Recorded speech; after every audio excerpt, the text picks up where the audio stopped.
في رواية الإمام الهادي لما وصل لسامراء حدث شيء، امرأة ادعت إنها زينب بنت فاطمة. هاي قصة زينب الكذابة سامعين بها، وهاي من عندكم قاريها بس ما واقف على توظيفها. هاي امرأة ظهرت في سامراء تقول أنا زينب بنت فاطمة. لما أدخلوها على المتوكل عليه لعائن الله قال لها زينب بنت فاطمة ماتت. قالت لا أنا لم أمت إنما كنت متخفية. طيب زينب بنت فاطمة عمرها تقريبا 250 سنة 260 سنة. قالت جدي النبي. مدش أقول لك ذول الانتحاليين دائما عندهم أسئلة للأجوبة اللي تطرح، يعني مهيئ نفسه. أنا لم أمت وإنما كنت متخفية. طيب ليش مو كبيرة ما زلت شابة؟ قالت لأن جد النبي وضع يده على رأسي ودعا الله أن يجدد شبابي كل 40 سنة. هسه المتوكل بعد هذا حد شو يسوي؟ قال علي بشيوخ قال أبي طالب. جاءوا بشيوخ هم ماتوا. فاطمة يا زينب ماتت بالسنة الفلانية. قالت أنا لم أمت وإنما كنت متخفية والرسول وضع يده. سكتوا. عندها المتوكل لعن ماذا فعل؟ قال إن لم تقيموا عليها الحجة أعلن على الملأ أنها زينب بنت فاطمة. البعض من الحاضرين قالوا عليك بعلي بن محمد. الإمام الهادي سلام الله عليه لما حضر الإمام شوف شلون عالج القضية. تعالوا خلينا نستفاد. اليوم أنا عندي 100 منتحل أمامك، هذا أحمد حسن القاطع، هم مو قاطع قويطع، معصوم ومو قويطع. شلون؟ يا مقياس. أهل البيت اللي قالوا حق من حقوق الابن أن يسمونه اسم محترم، هسه هم مو قاطع قويطع. ليش مصغرين أنت؟ جدك قويطع وتدعي عندك الإمام الثالث عشر جنب بيئتك. هسه أنا عتبي مو على هالسذج اللي صفقوا له. هذا شلون أوقف عند حده؟ تراث بأجوبة. الإمام لما دخل قالها عمتي زينب ماتت في اليوم الفلاني من الشهر الفلاني من السنة الفلانية، يعني كان أكثر تعمقا بالبحث التاريخي، لكنها مصرة.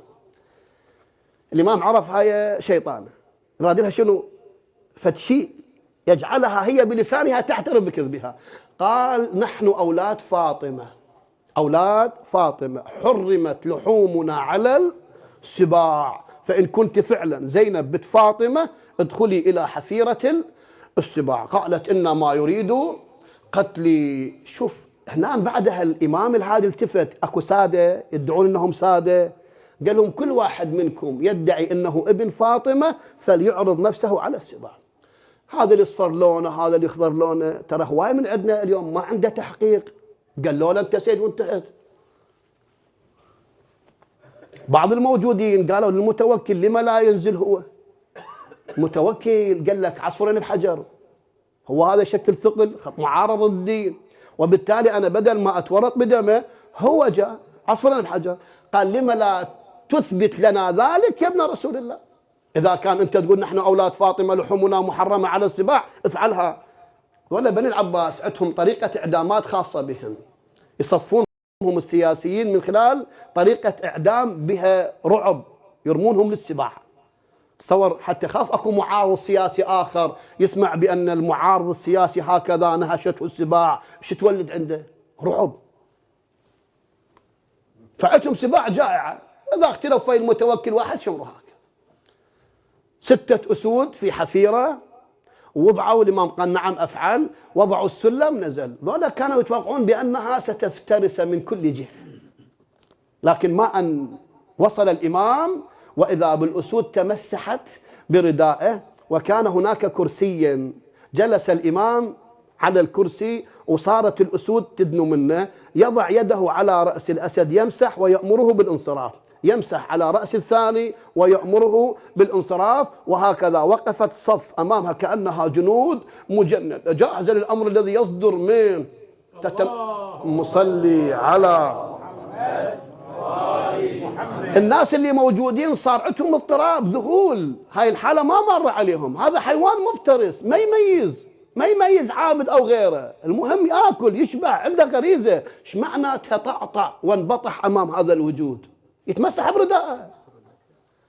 هذا وزير المتوكل قال له لقد أخطأنا، ترى سويناه انقلب ضدنا، احنا ردنا نضره نفعناه، عرفنا الناس به، تبين مقدس هذا. فبادر لإخراجه. عندها المتوكل لعين قال له يا ابن رسول الله أنا لما نزلتك ترى مو فقط يعني هذا، وإنما ردت أن أصل لليقين فعلا أنتم أولاد فاطمة حرمت لحومكم على السباع، اخرج يا ابن رسول الله. يقول الإمام لما راد يصعد على السلم تبعته الأسود، أشار بيده هكذا فانصرفت. المهم لما صعد الإمام واجه هاي اللعينة قال إن كنت فعلا ابنة فاطمة افعلي كما فعلت. عندها قالت أنا زينب الكذابة، أنا فلانة بنت فلان ادعيت هذا طلبا للمال طلبا شوف القطع في المعالجة. هسه قد البعض يشكل عليه يقول شيخنا هاي مال أسود تمسحت بي يعني قابل إحنا سذج، ذاك عالم هذا عالم. قل لي في البحث القرآني الحيوان يعرف حجة الله لو لا؟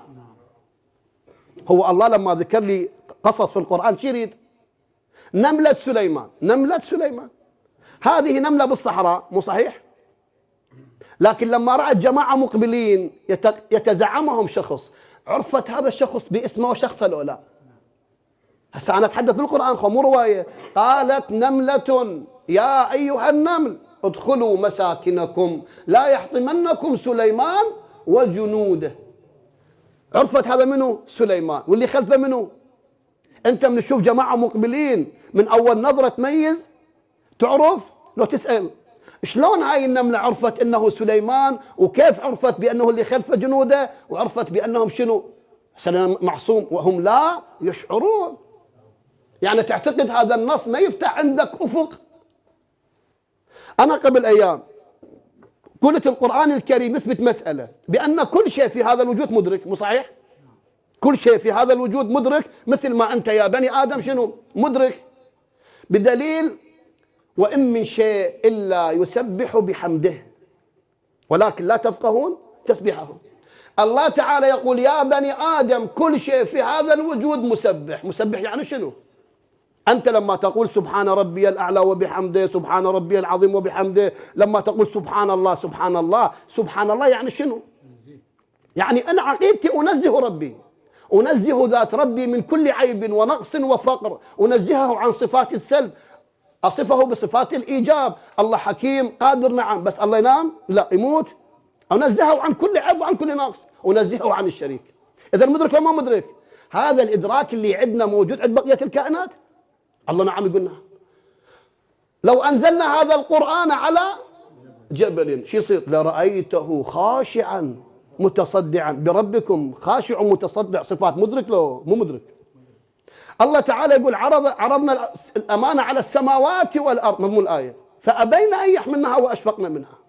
الأمانة على السماوات والأرض والجبال فأبين أن يحملنها وأشفقن منها. يعني مدركات لو مو مدركات؟ هدهد سليمان في القرآن مدرك لو مو مدرك؟ هذا اللي شاف بلقيس وقومها يسجدون إلى الشمس من دون الله انزعج لو ما انزعج؟ أوتيت من كل شيء وعندها عرش عظيم. الإمام السجاد يقول أنا ابن من بكت عليه الطير في السماء. طير يبكي على الإمام الحسين، ليش؟ الطير يبكي على كل قتيل لو فقط الحسين، لا الحسين باعتباره حجة الله. خل أقرب لك المطلب. العلماء يقولون كل شيء في هذا الوجود عنده سير تكاملي، كل شيء ما دام يسبح يعني مدرك. الله تعالى خلق الأشياء شنو؟ لكي تتكامل، اكو سير تكاملي، ما دام يتكامل يمر بمحمد وآل محمد لو لا؟ احنا قلنا مثل فاطمة على معرفتها دارت القرون الأولى، يعني شنو على معرفتها دارت القرون الأولى؟ بعض القراءات تقول ما بعث الله نبيا إلا وألهمه معرفة فاطمة. يا معرفة منهن القشرية لو اللبية؟ مرة فاطمة بنت النبي زوجة علي أم الحسن الحسين، هي هاي المعرفة اللي الله ألهمها الأنبياء لو معرفة ذاتها؟